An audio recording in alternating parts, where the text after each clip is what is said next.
अब देख सकते हैं एकदम इमाम ऑफिस का शिवहर में आज उद्घाटन हो रहा है।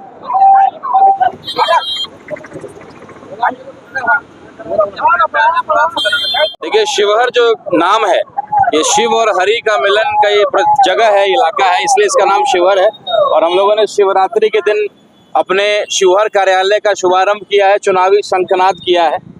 और जैसा कि आपको देख ही रहे होंगे, आज कोई एक जाति के लोग यहाँ उपस्थित नहीं है और शिवरात्रि का दिन हम लोगों ने चुना है, जो पूरे देश में एक न्यूज़ बना। और मैं देख रहा था कि कई बड़े बड़े चैनलों ने भी इसको दिखाया कि MIM जो है शंकर भगवान का फोटो क्यों लगा दिया अपने पोस्टर पर, राणा रंजीत सिंह जैसे लोग यहाँ किस पार्टी से क्यों जुड़ रहे हैं। तो ये एक जवाब है और एक आगाज है।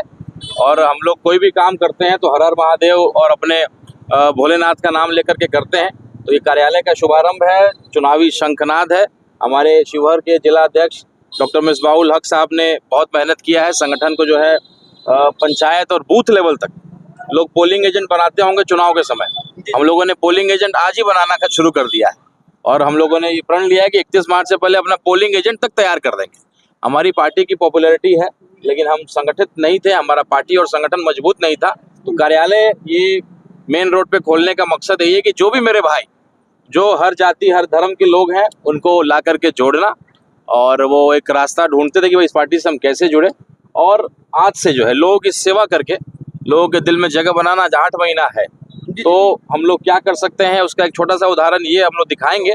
आज हम लोगों ने शुभारंभ किया है इसी जिला के नया गांव में। आपने खबर सुना होगा कि कैसे दलित भाई मेरे जीतू राम जी, जिनकी मृत्यु हो गई गलत बिजली बिल के प्रताड़ना की वजह से। जो बिजली बिल विभाग के ऑफिसर आए, उन्होंने आकर के जो है उल्टा सीधा बिल का उनको बताया, पसीना आया बेचारे को। और वो पैर जो उसका छान रहा था कि भाई मेरा बिल इतना नहीं हो सकता, मैं गरीब आदमी हूँ, मैं झोपड़ी में रहता हूँ, मैं यहाँ इतना लाखों का बिल कैसे भरूंगा। और उसने धक्का लात से मारा और वो व्यक्ति वहीं हार्ट अटैक से मर गया। लेकिन बिजली विभाग के द्वारा उस मामला को खंडन किया गया है कि ऐसी कोई घटनाएं नहीं हुई। इस पर क्या कुछ कहना चाहिए? ऐसा है कि पूरा बिहार जिसको जानता है कि बिजली विभाग किस तरीके से प्रताड़ित करता है। कोई भी बिल आपको दे देगा, चतुर्वृत्ति ब्याज लगा देगा। जब मामला 1.5-2 लाख तक आ जाएगा तो कहेगा अभी 20-25 हज़ार रुपये दे दीजिए और उसको हम 5 हज़ार बिल बना करके मैनेज कर देंगे। ये घर घर की सच्चाई है, किसी के कुछ कह देने से नहीं होगा। दूसरी बात, गांव का 150 आदमी उपस्थित था, बिजली विभाग के अफसरों को वहां बंधक बनाया गया था। अरे भाई, किसी का मैं इस वजह से सुसाइड कर रहा हूँ, तो यहाँ तो खुलेआम हुआ है, पूरा गांव जानता है। थाना प्रभारी झूठ सच बोल करके और बिजली के अफसरों का हाथ पकड़ करके ऐसे लेकर के गए जैसे उनको जेल में डालेंगे और कड़ा से कड़ा सजा दिलवाएंगे, और वहां जाकर के छोड़ देते हैं। अच्छा, एक मामला और यहाँ से, और 6 सीट पे हमारी तैयारी है। आप देखेंगे कि विधायक AIMIM के थे, वो क्यों थे? क्योंकि अख्तरुल ईमान साहब उस इलाके से लोकसभा का चुनाव लड़ते थे। तो वो एक इलाका, एक संगठन, उस इलाके में पतंग छाप को लोग जानते थे। तो मैं नहीं लड़ूंगा तो मेरे भाई लड़ेंगे। मेरे डॉक्टर शमीमुल हक साहब हैं जो नरकटियागंज के प्रत्याशी हैं, बहुत मेहनत कर रहे हैं। मिसबाहुल हक हो सकते हैं, दलित हमारा रितेश पासवान हमारा कैंडिडेट हो सकता है शिवहर से, या किसी भी इलाके से हो सकता है। विषय में शिवहर से लगातार ये बात चल रही है कि शिवहर से आप प्रत्याशी हो सकते हैं। देखिए, मैं अपनी पार्टी के लिए काम कर रहा हूँ। मेरे लिए तो आप कल अखबार में देखा होगा, TV9 का एक न्यूज़ उन्होंने चलाया कि सीमांचल से मुझे टिकट दिया जाएगा। और मेरे जो राष्ट्रीय प्रवक्ता हैं उन्होंने कहा कि भाई एक हिंदू के लड़के को पूरा मुसलमान समाज, मुसलमान बहुल बलरामपुर जो है वहाँ 75% मुझे लगता है कि मुस्लिम पॉपुलेशन है, या किशनगंज के इलाके में लगभग 70% मुस्लिम पॉपुलेशन।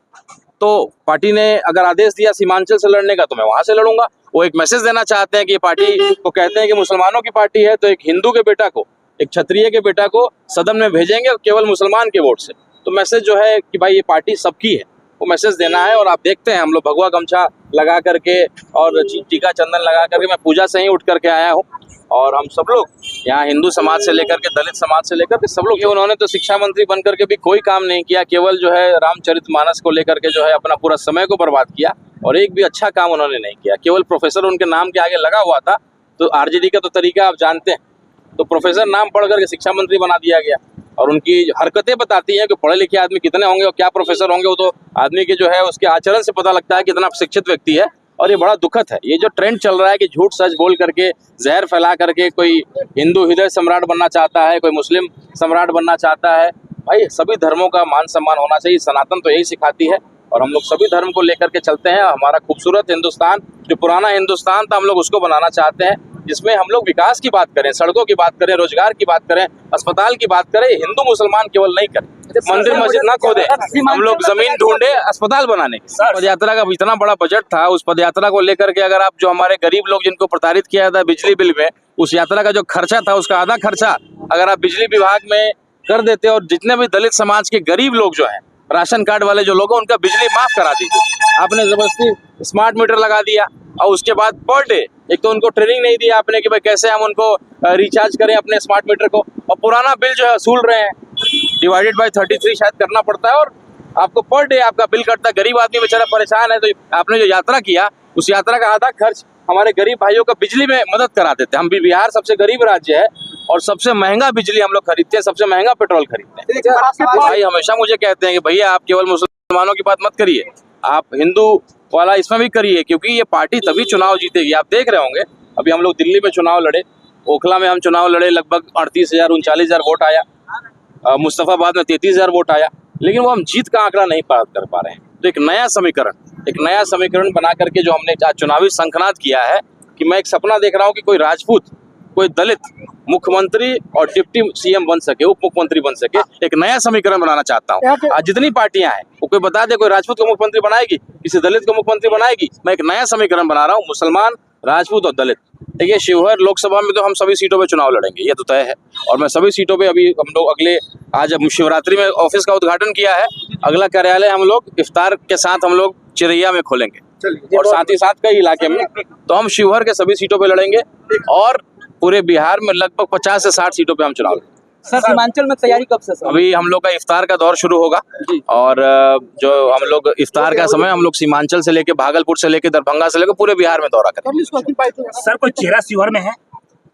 अब ढूंढेंगे, आज कार्यालय खोला है, अब देखते हैं कौन सेवा करता है। हमें तो टिकट बेचना नहीं है, हमें पैसा लेकर टिकट देना नहीं है। तो जो कार्यकर्ता हमारे अब रितेश पासवान हैं, दलित समाज में काम कर रहे हैं, मिसबाहुल हक साहब हैं, बराबर काम करते रहते हैं इस इलाके में, और बाकी सदर आलम जी हमारे चुनाव में, कई ऐसे लोग हैं जो मेहनत कर रहे हैं। अब इसीलिए कार्यालय खोला है कि हम तो सत्ता में है नहीं, हम तो कुछ कर नहीं सकते, हम लोगों की सेवा कर सकते हैं, लोगों के सुख दुख में खड़े हो सकते हैं और उनका दिल जीतेंगे सेवा करके। यही प्रयास है, 8 महीने का समय है।